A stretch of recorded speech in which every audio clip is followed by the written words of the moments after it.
माणसं आजारी पडू नये म्हणून काय तुम्ही करू शकता? आहारातून त्यांचं आरोग्य चांगलं अबाधित राहण्यासाठी तुम्ही काय करू शकता?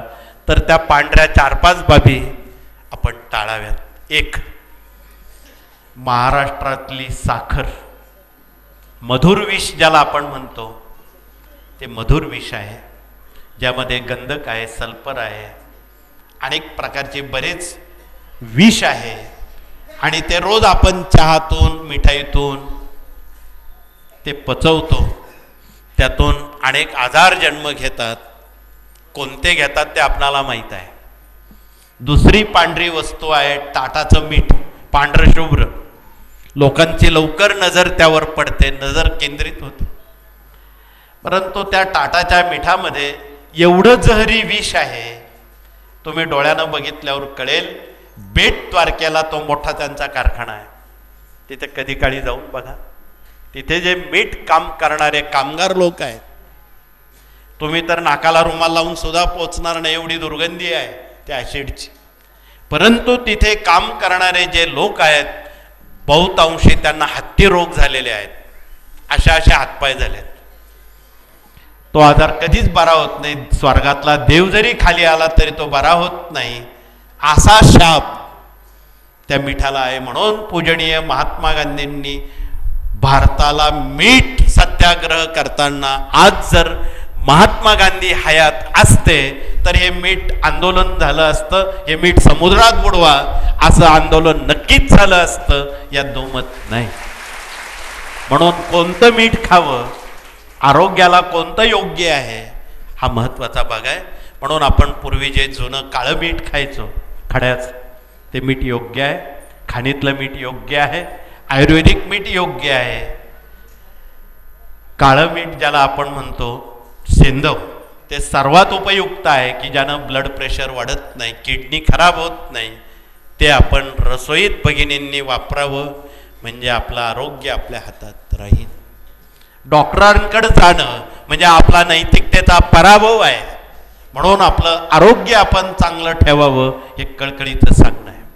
तिसरी पांढरी वस्तू आहे साबुदाणा. ज्या साबुदाण्यावर अखिल भारतातल्या तमाम भगिनींची नफरत त्यात नोंदलेली आहे, नकारार्थी मतदान त्यावर झालेलं आहे. नाईलाजानं ते खावं लागतं, हा भाग वेगळा. उपास तापासाला खरं तो साबुदाणा एवढा पाठवलेला आहे. चेन्नईत त्याचे खूप कारखाने आहेत, तिथे सुद्धा आम्ही बघितलं, नाकाला रुमाल लावून आपण पोचू शकत नाही, एवढी गटार गंगातली घाण त्यात टाकली जाते. म्हणजे उपवास मोडायचा असेल तर साबुदाणा अवश्य खावा असं म्हणायला अतिशयोक्ती नाही. पर्याय आहे. या सर्व 4 बाबींना आम्ही पर्याय सांगत आहोत. आणि चौथी पांढरी वस्तू आहे मैदा आणि बेकरी. आमच्या पुण्या मुंबईकरांना विचारा, फास्ट फूडमुळं काय होतं? ते एक वेळी जेवण नसलं तर चालेल, पण पाववडा पाहिजेच. आणि त्याचे दुष्परिणाम काय होतात हे आपणा सर्वांना माहीत आहे.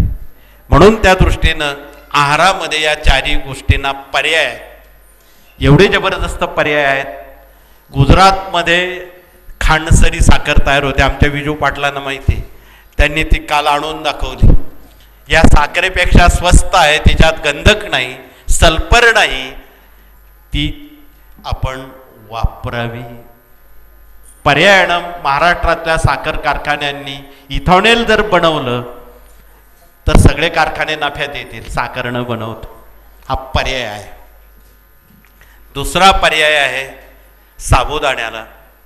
त्याऐवजी राताळी आहेत, राजगिरा आहे, राळा बगर आहे, नाही काही तर शेंगाड्याचं पीठ आहे, त्या आरोग्याला हलका आणि चांगलं आहे, ते वापरावं. साबुदाणा वापरू नये. मैदा बेकरी तर अजिबात घरात आणूच नये, हे कळकळीचं सांगणं आहे. म्हणजे आपलं आरोग्य आपल्या हातात राहील, एवढं कळकळीचं सांगणं आहे. हे पर्याय आहेत. म्हणून आपलं आरोग्य आपल्या हातात ठेवलं तर आपलं परावलंबत्व नष्ट होईल आणि आपणाला दीर्घकाल स्वामींची सेवा आपल्या पायावर उभं राहून करण्याचं सामर्थ्य आपणाला वाढेल, यात दुमत नाही.